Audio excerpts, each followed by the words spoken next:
hebat. Assalamualaikum warahmatullahi wabarakatuh.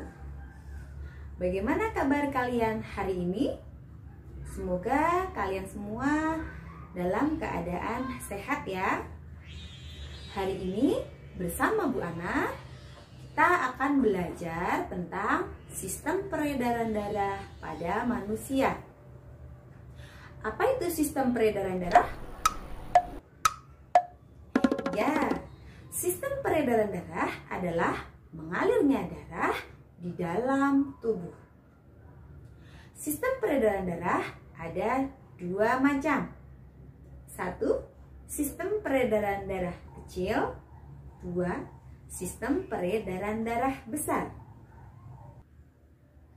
Nah, dalam sistem peredaran darah kecil, darah mengalir dari bilik kanan jantung menuju ke paru-paru melalui arteri pulmonalis. Di dalam paru-paru terjadi pertukaran darah yang banyak mengandung karbon dioksida atau CO2 dengan darah yang mengandung oksigen atau O2. Kemudian, darah yang banyak mengandung oksigen ini akan mengalir melalui vena pulmonalis menuju ke serambi kiri jantung. Nah, sedangkan pada sistem peredaran darah besar, darah yang banyak mengandung oksigen akan mengalir dari bilik kiri jantung menuju ke seluruh tubuh melalui arteri besar atau aorta. Setelah digunakan oleh seluruh tubuh ini, darah akan banyak mengandung CO2 atau karbon dioksida. Kemudian, darah ini akan kembali ke jantung melalui vena ke serambi kanan. Nah, mari kita bahas satu persatu organ-organ dalam sistem peredaran darah beserta fungsinya. Organ yang pertama, jantung. Jantung adalah organ tubuh manusia yang berfungsi memompa darah ke seluruh tubuh. Jantung memompa darah dengan cara berkontraksi dan berelaksasi, sehingga jantung ini mengembang dan mengempis. Jantung terletak di rongga dada bagian kiri. Besar jantung kira-kira sekepal tangan orang yang memilikinya. Jantung terdiri dari otot-otot yang kuat untuk memompa yang dinamakan miokardium. Jantung terdiri dari 4 ruangan. 1. Serambi kanan. 2. Serambi kiri. 3. Bilik kanan. Dan yang keempat, bilik kiri. Antara bagian jantung kanan dan kiri terdapat sekat yang disebut katup jantung. Katup jantung berfungsi mencegah tidak bercampurnya darah yang banyak mengandung oksigen dengan darah yang banyak mengandung karbon dioksida. Otot-otot penyusun bilik lebih tebal dibanding dengan otot-otot penyusun serambi jantung. Hal ini dikarenakan kerja bilik lebih kuat, yaitu memompa darah ke seluruh tubuh. Organ yang kedua adalah pembuluh darah.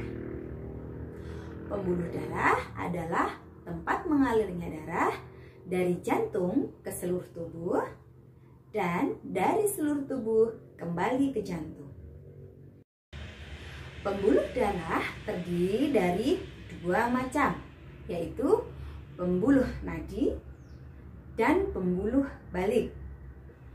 Pembuluh nadi disebut pembuluh darah arteri, sedangkan pembuluh balik disebut pembuluh vena. Pada pembuluh darah nadi atau arteri membawa darah yang kaya akan oksigen atau O2 keluar dari jantung menuju ke seluruh tubuh. Sedangkan pembuluh vena ini membawa darah yang kaya akan karbon dioksida atau CO2 kembali ke jantung. Pembuluh nadi dan pembuluh vena bercabang-cabang hingga panjang. Cabang paling halus disebut pembuluh kapiler.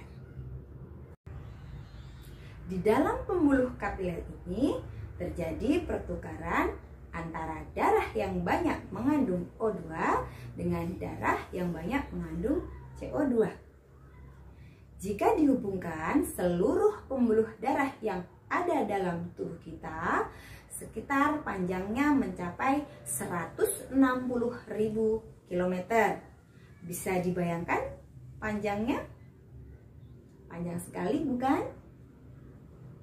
Organ yang ketiga adalah paru-paru.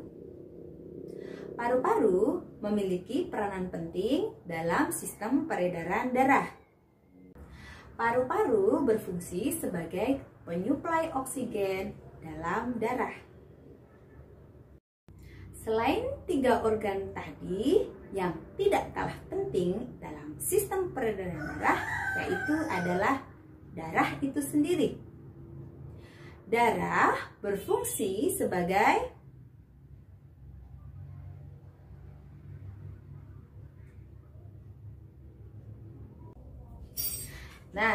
demikian tadi penjelasan tentang sistem peredaran darah manusia.